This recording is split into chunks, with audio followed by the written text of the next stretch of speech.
سورہ فاتحہ کو سورہ فاتحہ اس لیے کہا جاتا ہے، فاتحہ کا مطلب افتتاح ہے، آغاز کرنا۔ تو قرآن کریم کا آغاز ہو رہا ہے، اس لیے اسے سورہ فاتحہ کہتے ہیں، کھلنا، کسی چیز کی اوپننگ کرنا۔ اور سورہ فاتحہ چونکہ پورے قرآن کا خلاصہ ہے، قرآن مجید فرقان حمید کا، اسے سورہ شفا بھی کہتے ہیں، سورہ دعا بھی کہتے ہیں، ام القرآن بھی اسے کہتے ہیں کہ یہ قرآن کی بنیاد ہے۔ ام القرآن قرآن کی اصل ہے۔ بہت مبارک صورت، اور ہم سب سے زیادہ جس صورت کو پڑھتے ہیں وہ سورہ فاتحہ ہے، جس کی تلاوت ابھی ہم نے سنی۔ یہ اتنی مبارک صورت ہے کہ اگر اسے پڑھ کر صحیح معنوں پہ کسی پر دم کیا جائے تو اسے شفا نصیب ہو جاتی ہے، مگر شرط یہ ہے کہ پڑھنے والا متقی ہو۔ بھئی گولی تو بہت اچھی ہے، لیکن اگر ہتھیار ہی ناقص ہو تو فائر کیسے ہوگا؟ یعنی ایک سمجھانے کی بات ہے کہ اگر پڑھنے والا ہی متقی نہیں ہے، اس کی زبان ہر وقت فضولیات اور جھوٹ میں، غیبت میں، چیزوں میں رہتی ہے، تو وہ تاثیر کیسے پیدا ہوگی؟ صحابہ کرام ایک مرتبہ ایک جگہ سے جا رہے تھے، تو راستے میں انہوں نے پڑاؤ کیا، تو ایک گاؤں تھا، تو وہاں کا سردار جو ہے وہ بیمار ہو گیا، سانپ نے کاٹا، اور ایسا زہریلا سانپ تھا کہ وہ قریب المرگ ہو گیا، مرنے والا تھا۔ تو وہ آئے، انہوں نے کہا کہ قافلے والوں، اگر تم میں کوئی شخص ہے اور علاج جانتا ہے تو وہ آئے علاج کرے۔ تو ایک صحابی نے کہا میں علاج جانتا ہوں۔ آپ گئے اور آپ نے جا کے سورہ فاتحہ پڑھ کر اسے دم کیا، تو وہ جو شخص تھا جو بالکل بیمار ہو گیا تھا، وہ اٹھ کے کھڑا ہو گیا۔ اور بعد میں جب یہ بات صحابہ کرام نے آپ علیہ السلام کو آ کر عرض کی، تو حضور نے بھی اس بات کی تائید فرمائی کہ یہ سورہ شفا ہے۔ طریقہ یہ ہوتا ہے کہ 7 مرتبہ اس جگہ پر جہاں درد ہے، اول آخر 7 مرتبہ درود پڑھ کر اس کو روزانہ دم کیا جائے، انشاءاللہ کرم ہوگا۔ نیت اچھی ہو، یقین کامل ہو، جیسے وہ صحابی رسول کہا میں جا کے دم کرتا ہوں، شفا ہوگی۔ تو کلام الہی ہے، بس 2 چیزیں شرط ہوتی ہیں دم کرنے کے لیے، صدق مقال اور رزق حلال۔ کیا ہوتی ہیں 2 چیزیں؟ سچ بولنے والا اور حلال کھانے والا، تو پھر اثر ہوتا ہے۔ تو اللہ تعالیٰ سے دعا ہے کہ اس مبارک صورت کو ہمیں سمجھنے اور اس پر عمل کرنے کی سعادت عطا فرمائے۔ الحمدللہ رب العالمین۔ تمام تعریفیں اللہ ہی کے لیے، اللہ ہی کے لیے۔ تو اب سوال یہ پیدا ہوتا ہے کہ کیا کسی اور کی تعریف نہ کی جائے؟ جب ساری ہی حمد و ثنا اس کے لیے ہے، تو کیا کسی اور کی تعریف نہ کی جائے؟ تو پتہ چلا کہ آپ کائنات میں کسی بھی شے کی تعریف کریں گے تو وہ تعریف خالق ہی کی کہلائی، بنانے والے کی تعریف ہے۔ مثلا ایک مصور ہے، اس کی پینٹنگ ہے، پینٹنگ کی کوئی تعریف کرے تو تعریف کس کی ہوگی؟ پینٹر کی ہوگی، بنانے والے کی ہوگی۔ یعنی کسی تصویر کی تعریف کرنا وہ مصور کی تعریف ہے۔ تو اللہ تعالیٰ جس نے یہ پوری کائنات کو بنایا اور سجایا، اب اس کائنات میں آپ کسی بھی شے کی تعریف کریں تو در حقیقت تعریف کس کی ہوگی؟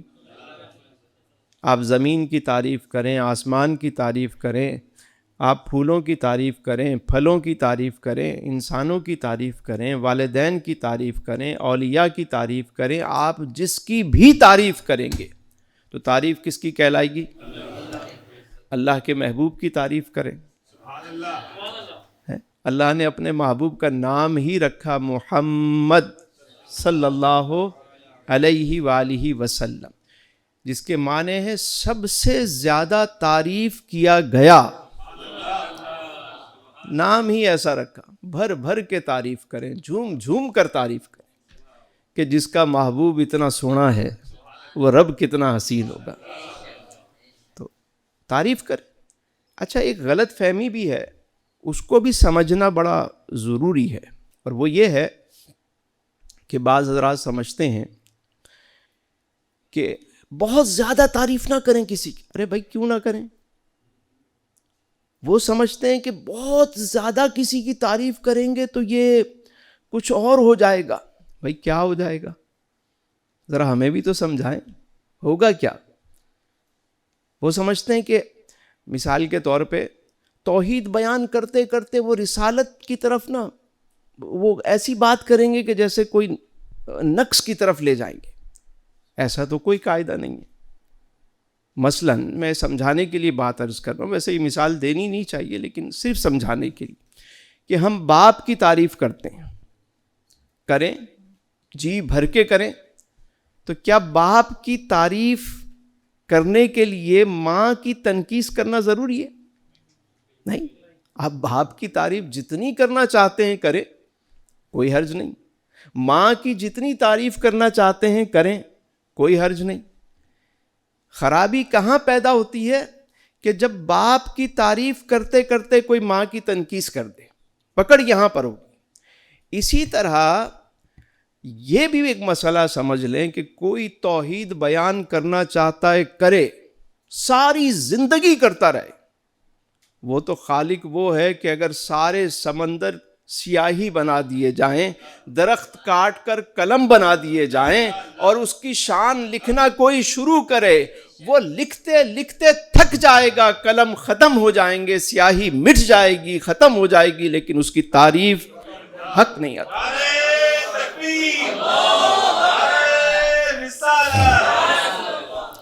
وہ رب ہے, ساری تعریفیں اسی کے لیے. لیکن اگر کوئی اس کے محبوب کی تعریف کرے, سارا دن کرے, ساری رات کرے, اصل میں تعریف محبوب کی جا رہی ہے, لیکن در حقیقت تعریف خالق ہی کی ہے. ہمارے بابا مجید اللہ شاہ صاحب کے آستانہ عالیہ سے ہمارے بزرگ تشریف لائے ہوئے ہیں, تو بابا صاحب ایک شعر اکثر پڑھتے تھے اعلیٰ حضرت کا, کہ میں تو مالک ہی کہوں گا کہ ہو مالک کے حبیب, یعنی محبوب محب میں نہیں میرا تیرا. محبوب محب میں نہیں میرا تیرا.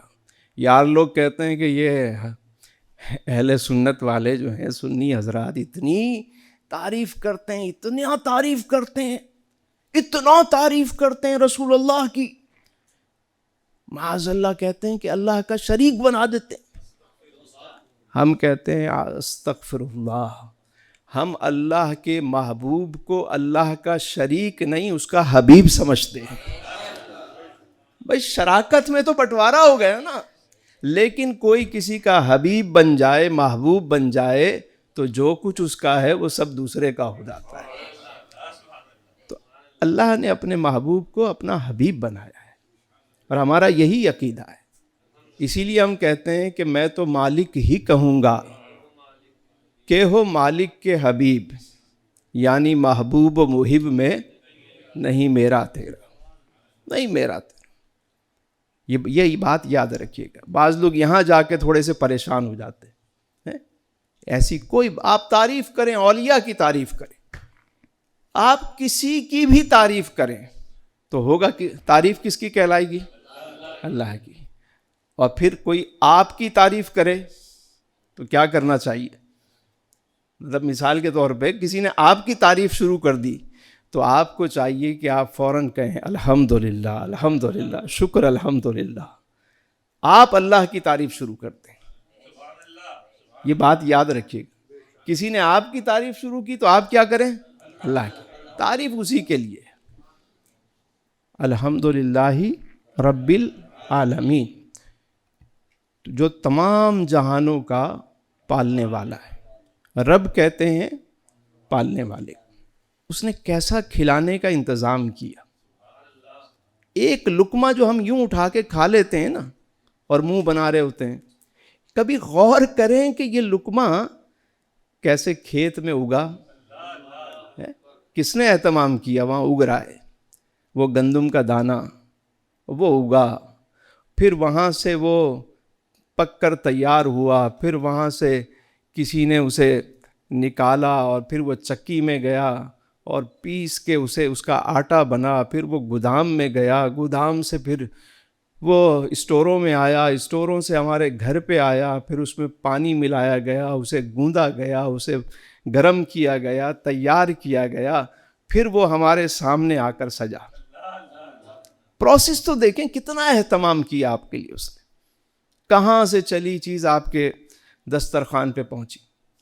یہ بریانی جو آپ کھا رہے ہوتے ہیں، کبھی غور تو کریں اس میں کتنے اجزاء، ایک گوشت ہے تو فلاں چیز ہے تو رائس ہے، یہ جو کالی مرچ ہے کہاں سے آئی ہے؟ کبھی آپ نے غور کیا کالی مرچ کہاں سے آتی ہے؟ سہیل بھائی کہاں سے آتی ہے؟ ویتنام سے آتی ہے۔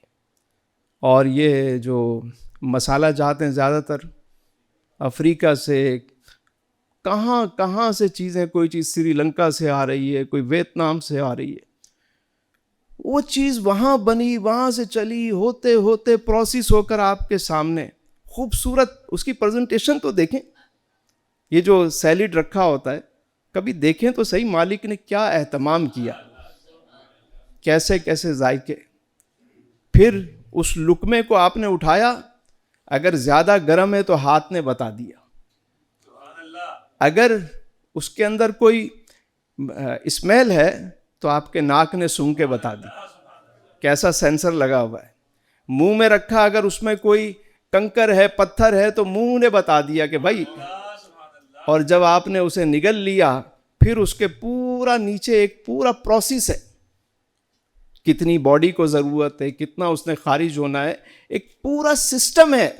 کس نے بنایا یہ؟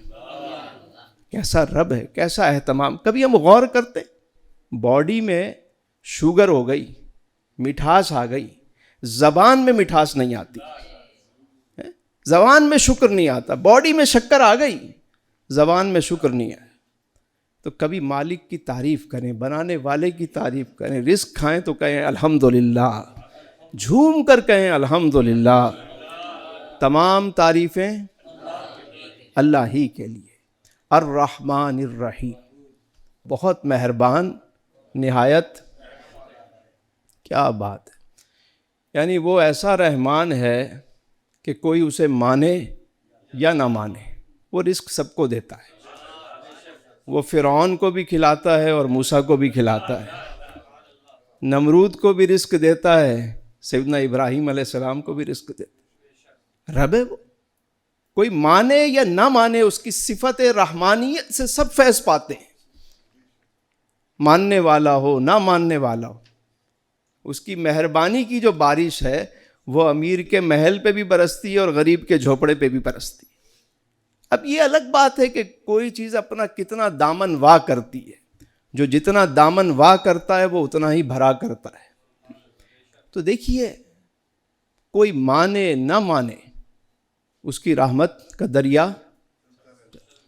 لوگ کہتے ہیں نا کہ یار فلاں شخص تو بڑا راشی ہے، ظالم ہے، بڑا غنڈہ ہے، اسے تو کچھ نہیں ہوتا۔ وہ رحمان اور رحیم ہے، اس نے ڈھیل دی ہوئی ہے۔ کہا ٹھیک ہے، دنیا میں تم آئے ہو نا، تمہیں یہاں آزمانے کے لیے بھیجا ہے، کر لو۔ بھئی ایک ٹیچر ہے کلاس کا، اس نے بتا دیا کہ کیا ہونا ہے امتحان کے دن، چھوڑ دیا۔ اب ایک اسٹوڈنٹ پڑھ رہا ہے اور ایک نہیں پڑھ رہا، مرضی ہے اس کی، نہ پڑھے۔ لیکن جب قیامت کا دن ہوگا، اگلی بات اس نے ارشاد فرما دی۔ کیا فرمایا؟ مالک یوم الدین، وہ روز جزا کا حساب تو وہی لے گا۔ اس دن سارے کھڑے ہوں گے، بدن پہ کپڑے بھی نہیں ہوں گے، بڑے بڑے ظالم جابر تھر تھر کانپ رہے ہوں گے، کوئی گھٹنوں تک تو کوئی کندھوں تک تو کوئی اپنے ہی گناہوں کے پسینے میں ڈبکیاں کھا رہا ہوگا۔ قیامت کا منظر ہے، 50,000 سال کا دن ہے۔ مالک یوم الدین، وہی روز جزا کا مالک ہے۔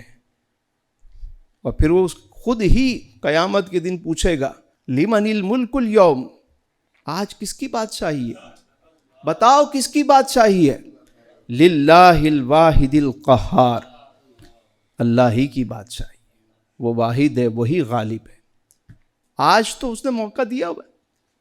بعض لوگ کہتے ہیں کہ یار اس کو دیکھو، آپ کسی کو مت دیکھو، آپ بس اپنے آپ کو دیکھو، اپنی تیاری پکڑو، کیونکہ اس دن کوئی بھی بڑے بڑے جابر، یہاں ہم سمجھتے ہیں یہ بادشاہ ہیں، یہ عارضی بادشاہت ہے، ویسے بھی ہمارے یہاں تو پتہ ہی نہیں ہوتا کب بادشاہت بدل جائے، اور ویسے بھی دنیا میں بادشاہت عارضی ہے، یہ سب مالی ہیں، ہم اور آپ سب کیا ہیں؟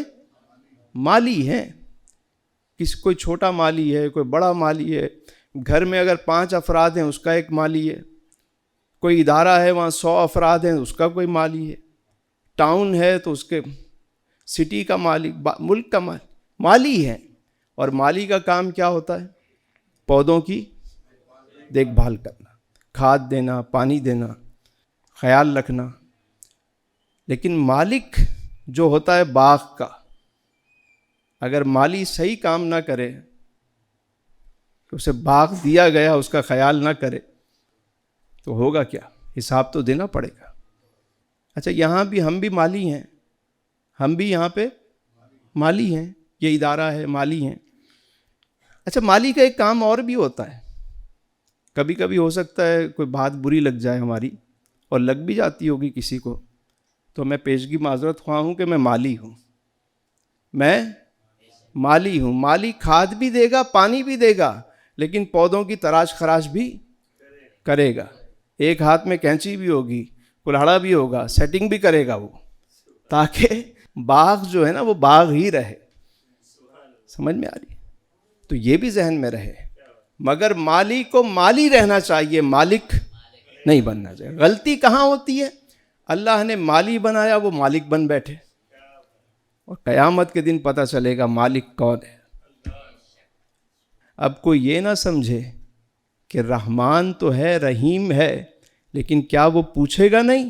آگے بتا دیا مالک یوم الدین، وہ روز جزا کا مالک ہے۔ تیاری پکڑو، ایک ایک لمحے کو قیمتی بناؤ۔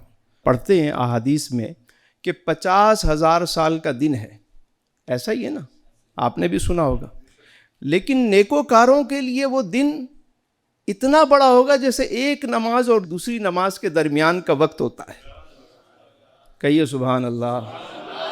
نیکوکاروں کے لیے، اور صرف یہی نہیں قیامت کا دن، بلکہ قبر کا جو عرصہ ہے، جب نیک لوگ اٹھیں گے ان سے پوچھا جائے گا کتنی دیر سوئے تھے، وہ کہیں گے یہی کوئی تھوڑی دیر، عصر اور مغرب کے درمیان۔ پتہ نہیں، زمانے بیت گئے، صدیاں بیت گئی، انہیں احساس بھی نہیں ہوا۔ جیسے اصحاب کہف کا واقعہ، 309 سال تک سوتے رہے، اٹھے اور بازار گئے کہ کچھ کھانے پینے کا سامان لے آئیں، تو پتہ چلا کہ 309 سال بیت گئے اور انہیں احساس بھی نہیں ہوا۔ تو یاد رکھیے گا، کیوں نہ ناز کریں کہ اس دن ہمارے آقا و مولا مقام محمود پر ہوں گے۔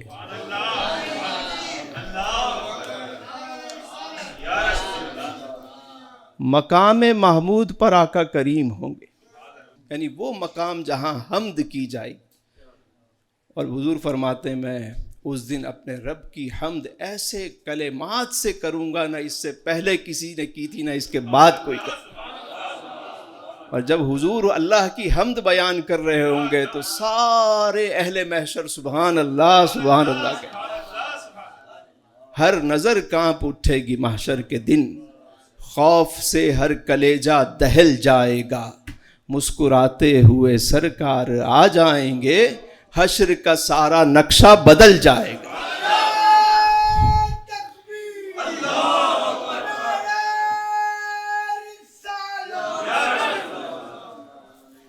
محشر کا دن جو ہے یہ تو حضور کی شان کا دن ہے۔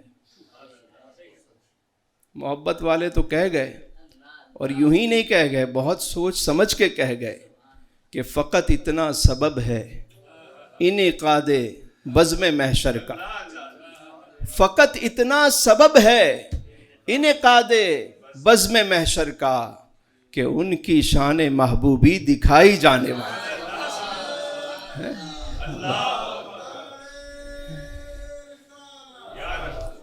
تو آج اگر، اسی لیے تو امام نے کہا آج لے ان کی پناہ، آج آ جاؤ حضور کی غلامی میں.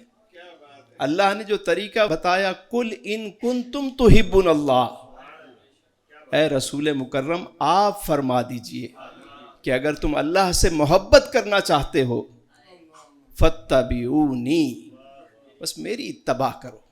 جب تم میری اتباع کرو گے تو کیا ہوگا؟ یحببکم اللہ، اللہ تمہیں اپنا محبوب بنا لے گا. اور صرف یہی نہیں، وَيَغْفِرْ لَكُمْ ذُنُوبَكُمْ، اور تمہاری خطاؤں کو بھی معاف کر دے گا.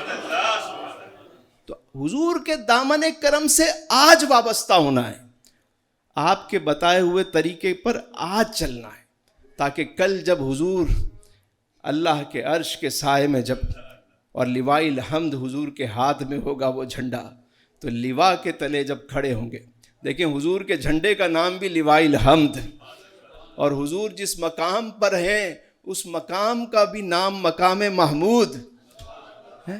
تو آج اگر ہم اپنے رب کی حمد کریں اور اس کے محبوب کی ثنا کریں اور ان کے بتائے ہوئے اس طریقوں پر چلیں، یقین کریں یہ دنیا بھی ہماری جنت بن جائے اور آخرت تو ہے ہی نیکوکاروں کے لیے. تو فرمایا مالک یوم الدین، روز جزا کا مالک. 3 آیتیں پہلے بیان ہوئیں، الحمدللہ رب العالمین، الرحمن الرحیم، مالک یوم الدین، اور 3 آیتیں اس کے بعد ہیں. بیچ میں یہ ایک آیت، یہ جو آیت ہے جیسے پورے قرآن کا خلاصہ سورہ فاتحہ ہے، تو سورہ فاتحہ کا خلاصہ یہ آیت ہے. کون سی آیت؟ ایاک نعبد و ایاک نستعین، ہم تیری ہی عبادت کرتے ہیں اور تجھ ہی سے مدد چاہتے ہیں. بہت اہم، یہ اتنی بڑی آیت ہے کہ کئی دن لگ جائیں صرف اسی کو سمجھنے میں، اور صرف یہ آیت مبارکہ کسی کو سمجھ میں آ جائے تو اسے بندگی کے راز معلوم ہو جائے. ایاک نعبد، ہم تیری ہی عبادت کرتے ہیں، یا اس کا معنی یہ بھی ہوتے ہیں کہ ہم تیری ہی بندگی کرتے ہیں، تیری ہی غلامی کرتے ہیں. کیا معنی بنیں گے؟ ہم تیری ہی غلامی کرتے ہیں. تو میں آپ سے کہوں عبادت کیا ہے؟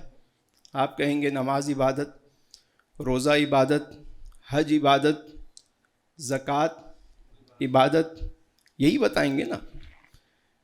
کتنا ٹائم؟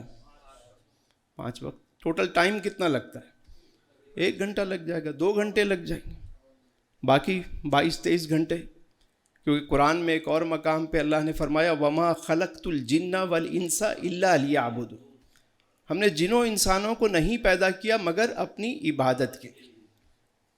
تو اگر عبادت یہی ہے، نماز یقیناً عبادت ہے، یہ بھی فرض ہے، لیکن صرف کیا یہی عبادت ہے؟ اچھا عبادت ہے تو بندگی کیا ہے؟ بندگی اور عبادت میں فرق کیا ہے؟ بات سمجھ میں آ رہی؟ عبادت وہ ہے جو ہم خالق کی کرتے ہیں، اور بندگی وہ ہے جو ہم اس کے حکم پر چلتے ہیں. بات سمجھ میں؟ یہ سمجھنا بڑا ضروری ہے. ایک بندہ ہے، وہ غلام ہے، وہ اپنے آقا سے کہے کہ میں آپ کا غلام ہوں، یا یوں کہے میں آپ کا بھی غلام ہوں، تو اس کا مطلب ہے کہ وہ کسی اور کا بھی غلام ہے. لیکن اگر وہ یہ کہہ رہا ہے کہ میں آپ ہی کا غلام ہوں، تو بات سمجھ میں آ رہی. تو یہاں ایاک نعبد، ہم تیری ہی عبادت کرتے ہیں، تیری ہی غلامی کرتے ہیں. جب ہم نے یہ مان لیا کہ ہم تیری ہی غلامی کرتے ہیں، جب اللہ ہی کی بندگی کرتے ہیں، تو اس کا مطلب کیا ہوا کہ اب مالک جو کہے غلام وہی کرے. ایک شخص نے غلام خریدا، اس سے کہا کیا کھاؤ گے؟ اس نے کہا جو آپ کھلاؤ گے.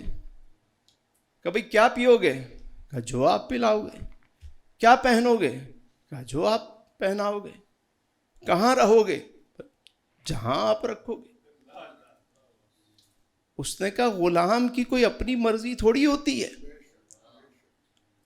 تو جو اس غلام کو لے کر آیا تھا وہ بھی کوئی اللہ والا تھا، یہ سنتے ہی وہ بے ہوش ہو گئے کہ یہ غلام نے کیسی معرفت کی بات بتائی.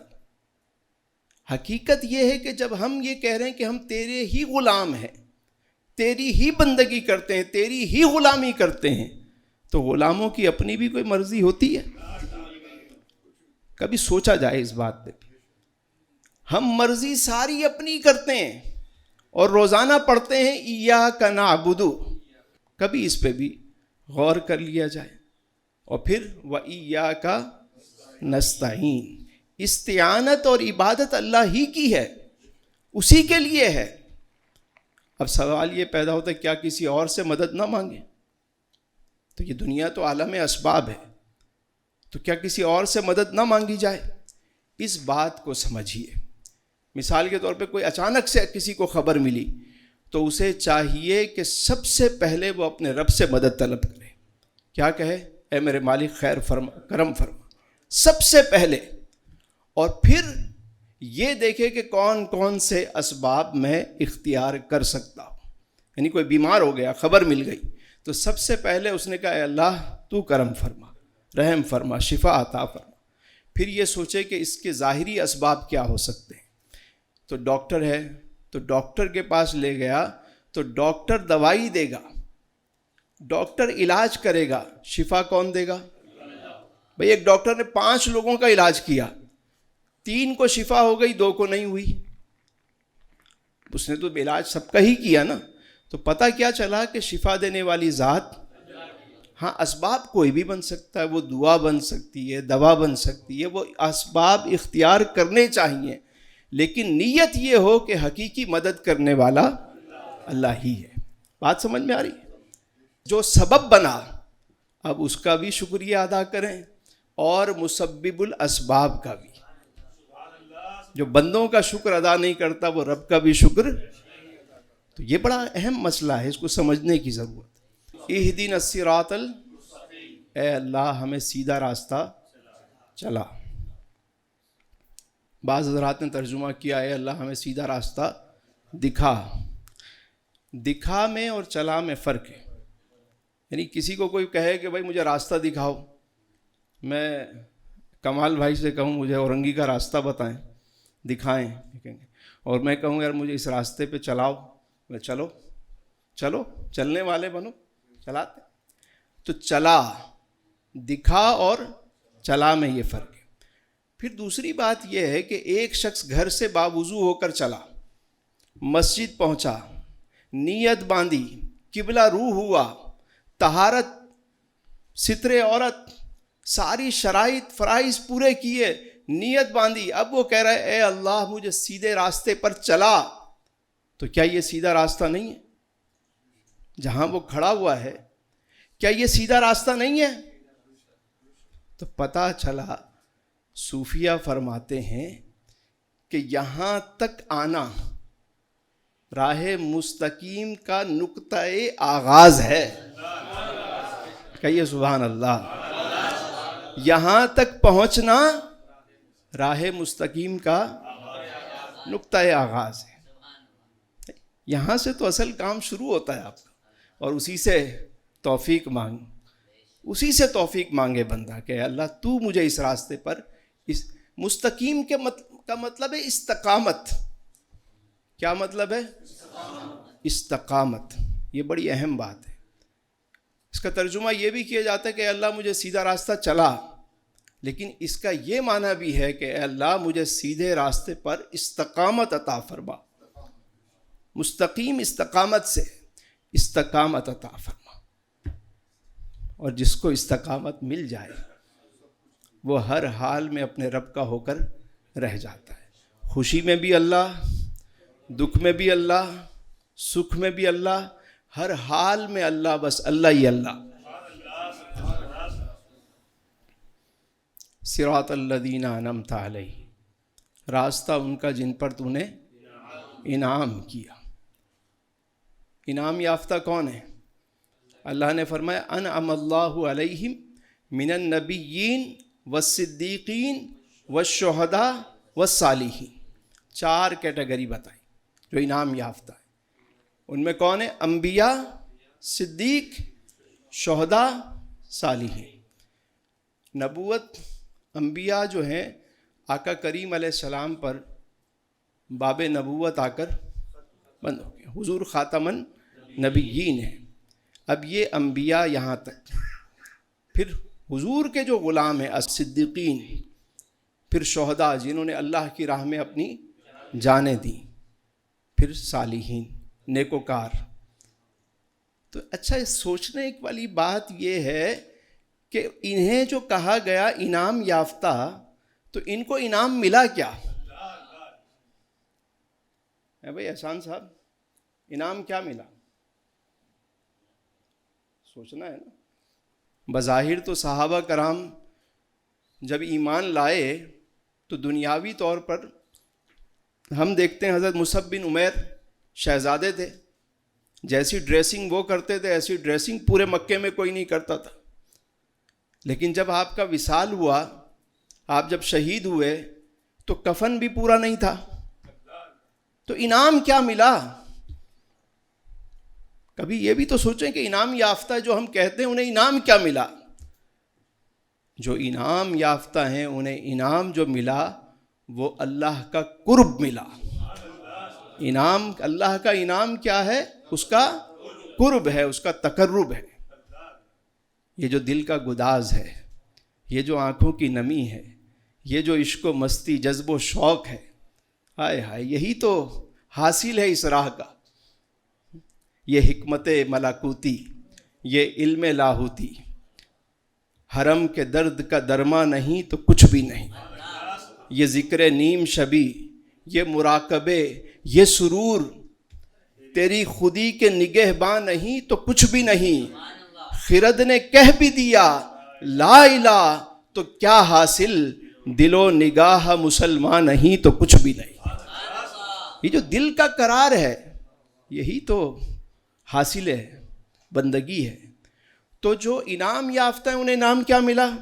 قرب الہ، اللہ کا تقرب ملا، قرب ملا. اور انہی کے رستے پر ہمیں چلنا ہے، نیکوکاروں کے رستے پر، صالحین کے رستے پر. صراط الذین انعمت علیہم غیر المغضوب علیہم ولا الضالین. نہ ان کے رستے پر کہ جن پر تیرا غضب ہوا. غضب کس پر ہوا؟ جو اس کے نافرمان ہیں.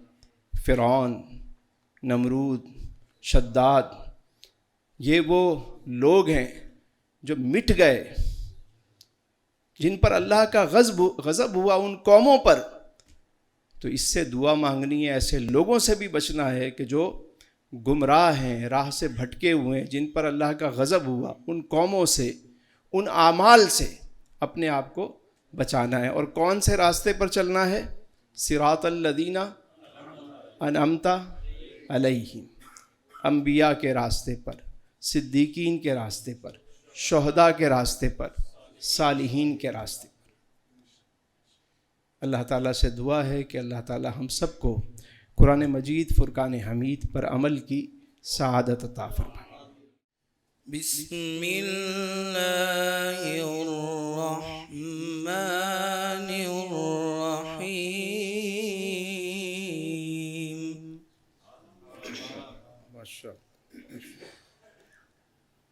الحمد للہ رب العالمین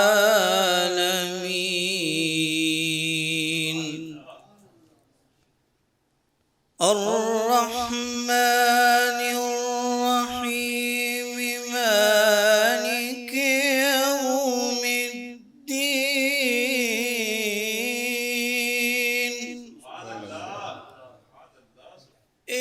إياك نعبد وإياك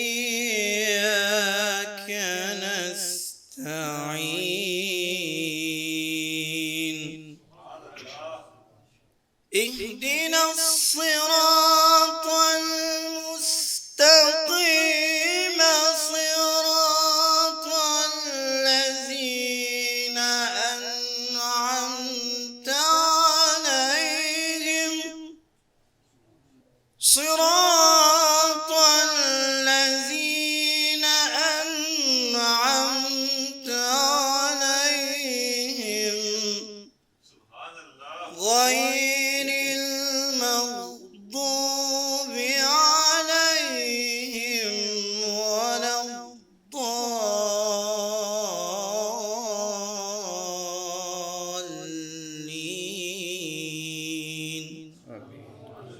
صدق الله العظيم.